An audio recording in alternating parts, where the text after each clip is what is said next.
What Jamie's asked me to talk about is attributing sales to content, which I think we can all agree is a bit of a challenge. So I'm going to talk about what is attribution, what does good content look like, how do you measure it, so a few tips and ideas, and ending with 3 key takeaways.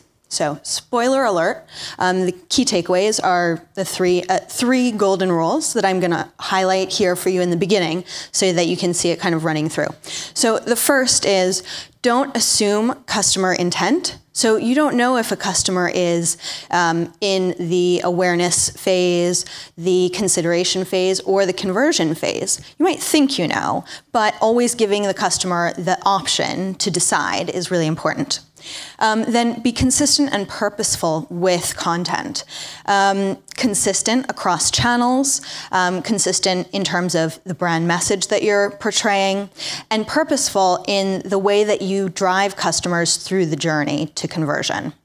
Lastly, start small. It doesn't have to be revolutionary. It doesn't have to be a major investment. Start small with content. Analyze the performance across channels, across user behaviors. And lastly, use that data and those learnings to optimize the approach. So what is attribution? In marketing, attribution is the process of identifying a set of user actions, events, or touch points that contribute in some manner to a desired outcome, and then assigning a value to each of these events. Marketing attribution provides a level of understanding of what combination of events in what particular order influence individuals to engage in a desired behavior, typically referred to as a conversion. So we talk a lot about attribution, right? But how many people really feel that this definition from Wikipedia relates to what they're able to see within their business? Lots of touch points, lots of individual channels that you can measure, but thinking about how each touch point works together is the challenge. So the problem is that marketers are spending a lot of money across channels. It's hard to measure how they work together. So this is what attribution looks like, moving from the first instance, which we're all familiar with, which is the last click, where you attribute the lion's share of the credit of your marketing channels or events to the last click, where the customer has been prompted to purchase. Now, we all know, and Heather mentioned this quite rightly, that without some of the previous events, the last event or click-through can't happen. So I think a lot of us have probably been optimizing our paid search, our PLA campaigns for the last few years, and it's probably easy to say, like Heather's CEO and board, PPC is a favorite channel because you can directly show ROI. So it's really great to be able to say, for every £1 I invest, I get 5, maybe 6 pounds back. But what's harder to show is how each of the previous events had an impact. And that's where content comes into play, because we want to drive the customer through that journey. And by giving them a brand story when they're in an early phase of discovery mode with your brand, driving them through a consideration phase will ultimately get them to conversion. So the problem is, if you can't measure how all those channels work together, it's really hard to know how to spend your budget in the right way. And something that's happened a lot in the past is that marketers have ignored areas that are hard to track. So content, blogs, all the stuff that happens in the awareness phase has traditionally been harder to capture because it's earlier in the funnel and earlier in the customer journey. So a challenge with giving recognition to all of the events is obviously the data. There are attribution models that can help with that. You want to link up all your data sets. That can often be time-consuming, take up a lot of budget, but I'm going to talk about how you can start small. So understanding user journeys, understanding how the marketing tactics play into your performance and revenues, and making decisions based on channel conversion all play into that. So without further ado, so the customer journey. Don't we all wish it was this simple? Bam. So we all know that it can get very complex. Going back to not assuming what the customer's intent is, you can't know what journey they want to take, and they might not even know. But if you help guide them from awareness through consideration to conversion, then you're more likely to be able to see a result.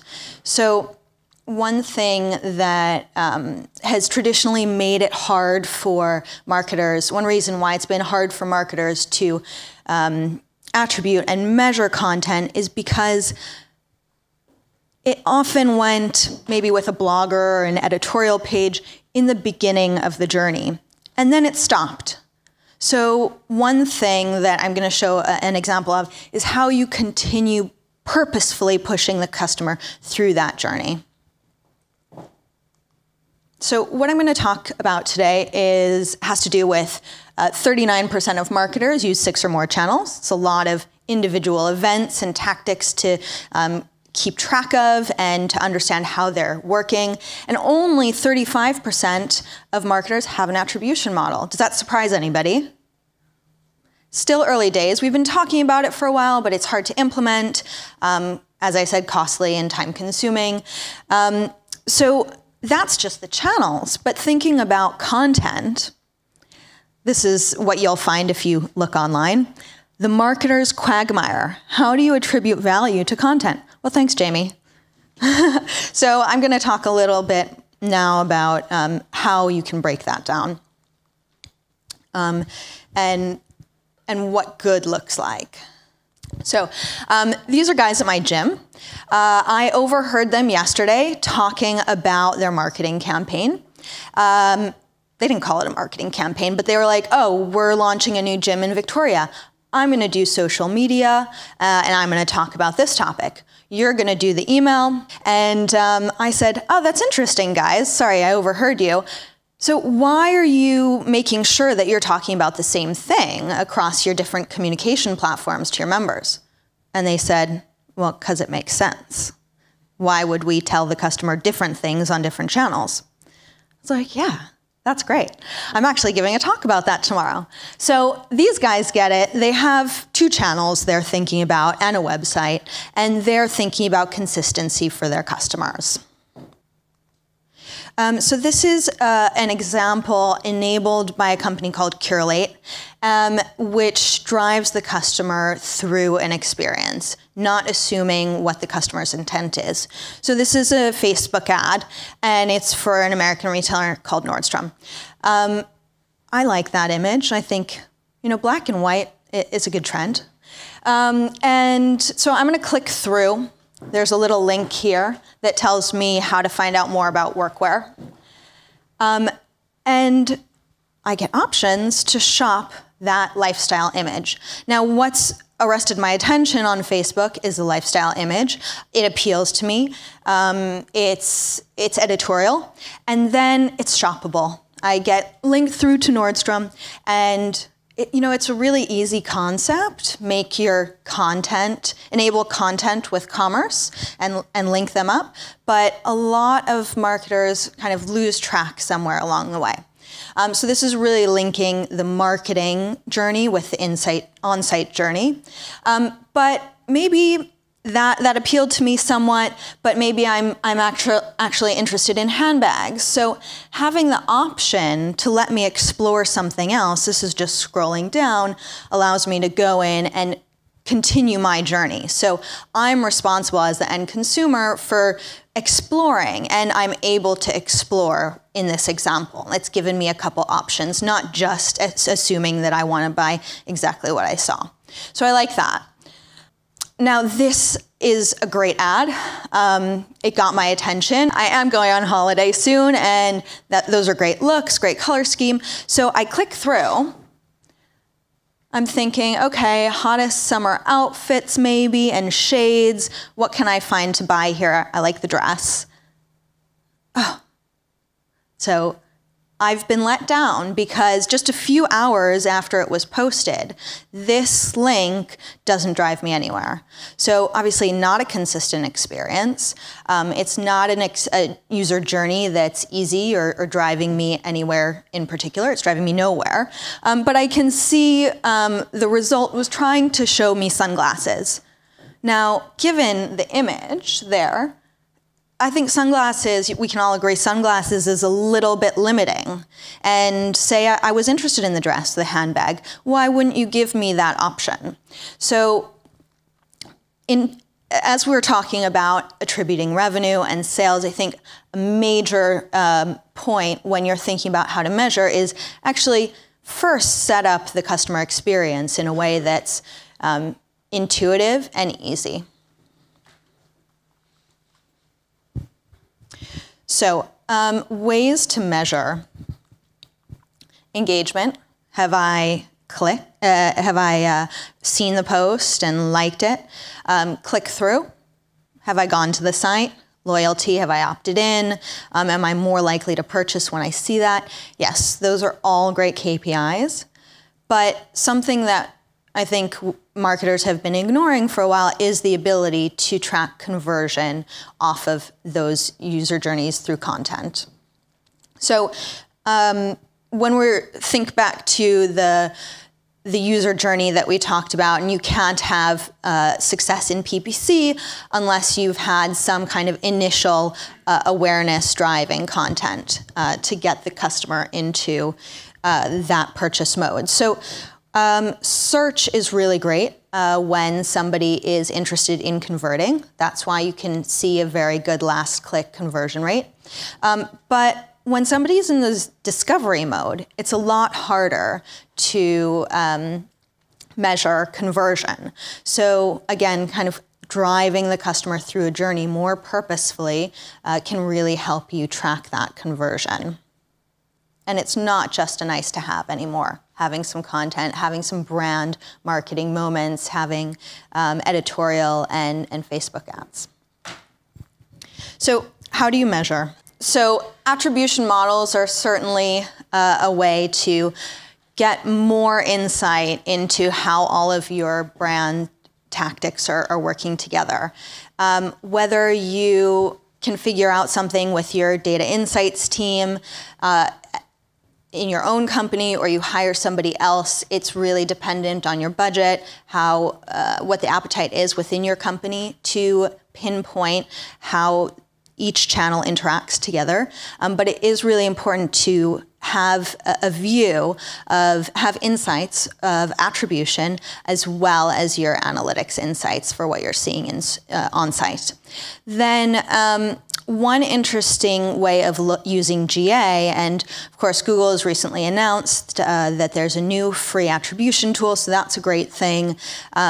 There are a lot of, it doesn't really matter which kind of reporting tools you use. You should be able to group content. So traditionally, for example, in GA, you have been able to use content groups to track parts of the site. So you could usually have content groups based on category or product type, but here's a challenge. Start thinking about the customer journey. And that's something that Jamie just touched on, where are we thinking about what we as a brand want to project, or are we thinking about the customer and how they're engaging? So you could take the ACC model, awareness, consideration, conversion, think about implementing that and enabling your content groups in GA to reflect that. A/B testing, simply to see which customer journeys are working best to get your customer through the ACC model. Retargeting, so this is active measurement for customers who've maybe stopped somewhere along the journey that you're purposefully driving them through, retargeting them, re-engaging them, adapting your approach and optimizing to see how you can drive further results. Product uplift. So if you are featuring key products within content and advertising, look at how they performed before and after, or what products that you've featured in content, such as Facebook ads or editorial campaigns, are working better versus the ones that aren't featured. And then behavior on site. So are you driving more engagement after content? And typically, studies show that AOV and conversion rate increase as touchpoints do. So if you can drive the customer through a journey and get them to engage more with different pages on your site, different marketing touchpoints, then they're more likely to convert and have a good experience.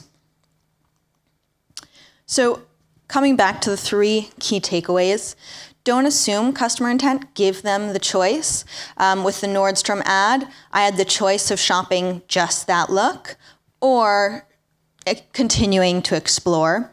And then with the H&M example, I wasn't given any choice. And even if it had worked, then I would have only seen sunglasses, which is pretty limiting. Be consistent and purposeful with your content, so the brand coming across in a consistent way across channels. Think about those guys at my gym who say, you know, it just makes sense to have the same message across channels. And when you have a larger organization, that can be more challenging sometimes, connecting the in-store marketing team and the brand team with the digital team, but it can be done, and it's kind of about keeping it simple there. And being purposeful, driving that customer through the best journey, optimizing what journeys are leading to conversion. So start small, analyze performance, and optimize would be my advice. Thank you.